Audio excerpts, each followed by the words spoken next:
We all wish we could talk to animals. As it turns out, we can.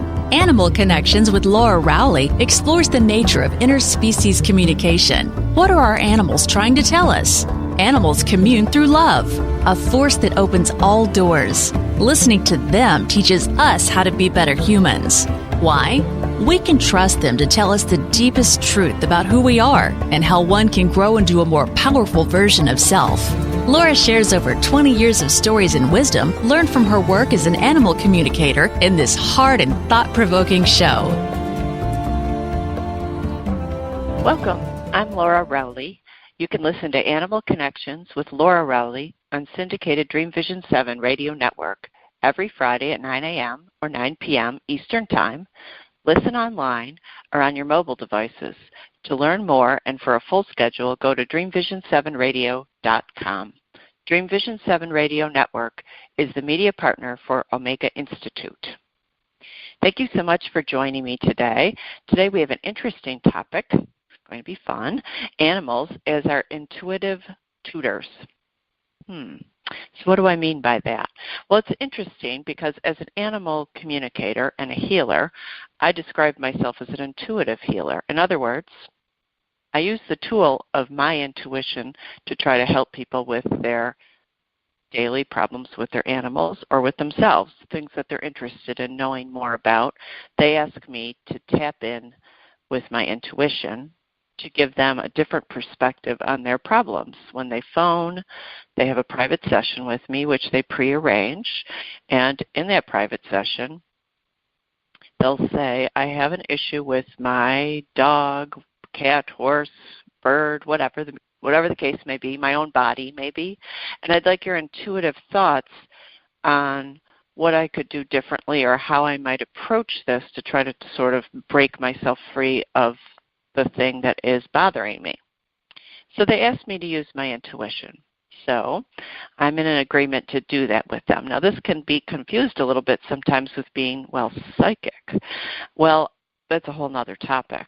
But being psychic basically means that you rely totally on intuition without ever gathering maybe any sort of data if you're being pure about your psychic work.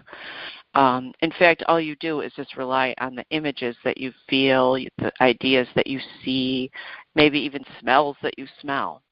So intuition is using that ability to channel any information I can gather about the situation with complete clarity, with complete understanding quickly for the person so that they can then use their gathering of data, their abilities to think through things, to collect some information, to work through a problem with a vet, a doctor, whatever the case may be, so that they can carry on. So intuition then seems to be something that we do that is very separate from our rational thinking selves. So intuition, according to the New Oxford Dictionary, which is kind of a good place to look, is the ability to understand something immediately without the need for conscious reasoning. So that is a very telling description there of no conscious reasoning. So sometimes it feels a little bit like when you're using intuition really well, almost like you're making things up because it comes to you so fast you think, I wonder where I got that idea. I don't know about this, but yet all of a sudden I seem to know about this. So in Middle English, it was referred to as spiritual insight or connection to divine thought that immediately became available to you. In Latin, the word intuition is associated with the idea of to consider, just considering something.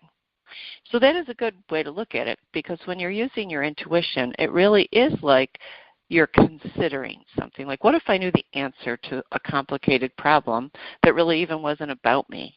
For instance, a woman calls up, her cat stops eating. She wants to know, what's wrong? The vet can't find anything, and yet clearly something's wrong, and we don't want to wait until the vet can find something because that means something is really wrong. So she wants to use my intuition to see if I can just tap into the cat, for instance, and determine, what's bothering you? Do you have a stomach ache? Did you eat something a week ago that is still stuck in your stomach? Do you have a hairball? Like, what's bothering you? When did this start? And in turn, the cat might send me pictures or show me his discomfort, which sometimes I even feel through my own body. Like I might, in fact, have a stomach ache or my throat will feel swollen for a few seconds. And then the second I think, I wonder what that was I felt, it's gone. It's a very fleeting impression. So intuition seems to be very linked with fleeting impressions that we can't rationally understand. And if we start to attend to these fleeting impressions, we start to see that they sometimes tell a story, or they actually are answering a question that we might be having ourselves. Now, this is something for me because I'm able to do this pretty easily. I'm very right-brained is what you would say about me. So people that are more, we're both left-brained and right-brained. All people are a version of some combination of those two ideas. So let's just talk about what the difference is between the right brain and the left brain. The left brain is analytical thinking. It's what we learn in school. You know, it's science and maths. It's learning to apply physical rules and reality to current situations. So when we're trying to solve a problem, we look at the problem, then we assess what rule in the world would be applicable to this. For instance, how many apples are in this basket? There's 2 here. There's 2 more on this side. 2 plus 2 equals 4. So we take the mathematical addition. It's a rule of the world. We apply it to the current situation, and we come up with reality. In other words, we look to other rules that we can follow or to other repeatable instances that have happened before. The apples will never be 5 apples or 3 apples if there's 4 apples in there, because 2 plus 2 will always be 4. It will never be some other number. So our left brain is in charge of these reliable, provable outcomes. It's what we go to school to learn about. It's how we learn to follow the laws in our culture, in our society. Here's a stop sign. I'm driving my car up to it. It always means stop. It doesn't sometimes mean go or kind of go. It always means stop. So it helps us make sense and bring order to our physical world. And certainly we couldn't really exist without it. And so these things tend to be provable. In other words, if I did it last week and I do it the same thing again this week, applying the same rules, I'm very, very likely to end up with the same outcome. So our left brain helps us with our daily list. It almost helps us do our to-do list for the day. I have to be on time for my responsibilities. I'll apply the laws of like the clock. I'll look at the clock. It's 10 o'clock. The bus always comes at 10:15. I better get going. It helps us do our to-do list. It helps us do our daily chores. It helps us achieve success in many ways in the world. And we have become a culture that lives pretty much solely by this to-do list, or what we're expected to do, because from it we make goals, we make targets, and we take ideals that we want to bring to the real world. I'm going to have the target, for instance, that this year I'm going to make a certain amount of money. This year I'm going to make $100,000. So to do that, I need to go to work every day, make my boss happy, be sure I have a car I can drive to get to work. And suddenly we have more and more rules to follow, more and more daily to-dos to do to achieve this one goal. So that's all wonderful because, of course, we need that.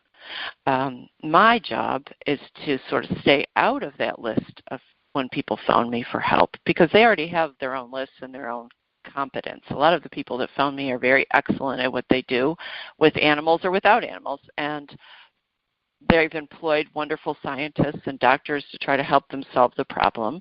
But it may be a problem that, in other words, that's still sort of lingering outside the rules of what is known. In other words, we can't apply the science to this cat yet because perhaps he's not sick enough. Maybe his blood work was perfect because this is really just a temporary little bleep in his health, or it's the beginning of perhaps something more long and protracted.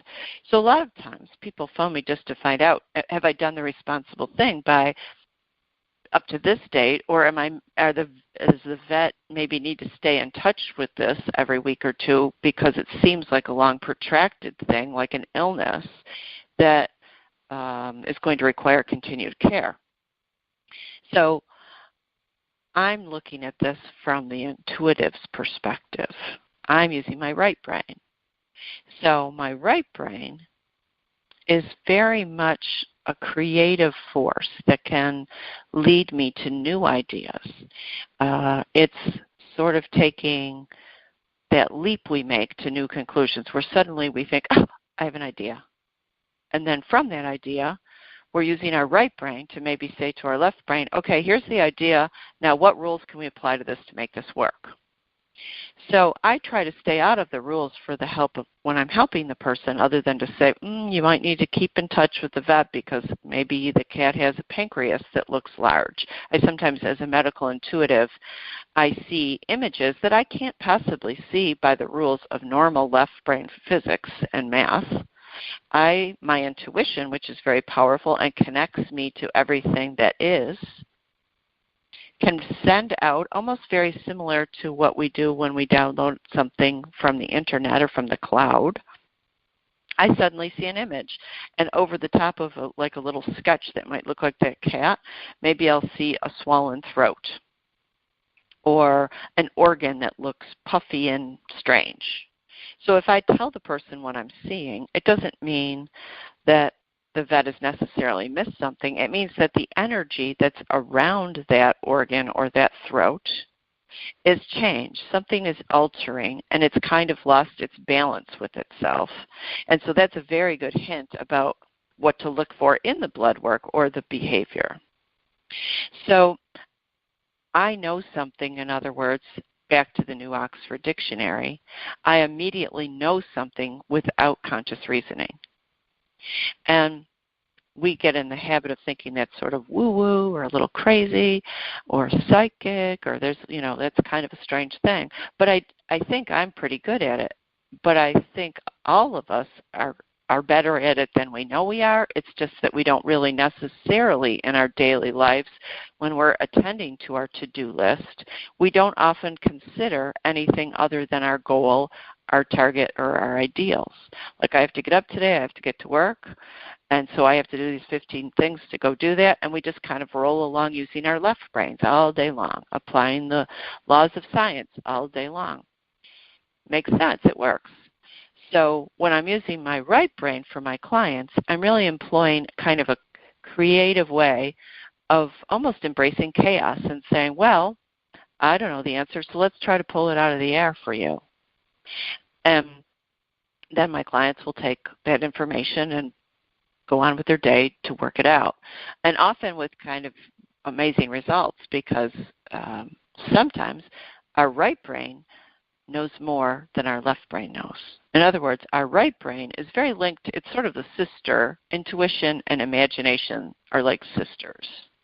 And if we use them as powerful tools instead of disregarding them or poo-pooing them, they can help us find that really creative solution or that really brilliant idea so that our left brain can then help us achieve it. And so it's great when we're born maybe with a strong left brain and a strong right brain because then we're powerhouses. But even myself, if I'm trying to figure out what's wrong with one of my horses or one of my own lovely pets, well, I'm worried I'm not doing my to-do list. I'm worried I've missed something. So I tend to fall into left brain thinking, and I have to make myself stop and say, no, let your right brain lead you here. So in my work, that's my job, is to drop down any quick ideas we get, and back to the Middle English idea of spiritual insight. I'm using spiritual insight to apply it to physical reality so that we can change something, improve something, get the cat better, not let him get sicker. And animals are really gifted at this. This is sort of their language. Robert Sheldrake is an amazing author, if you ever have a chance to read any of his work or listen to any of his talks.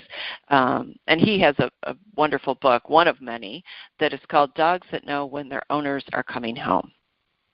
So we all know the tale of people who find that even when they come home at a different time of the day or on the wrong day of the week, their dog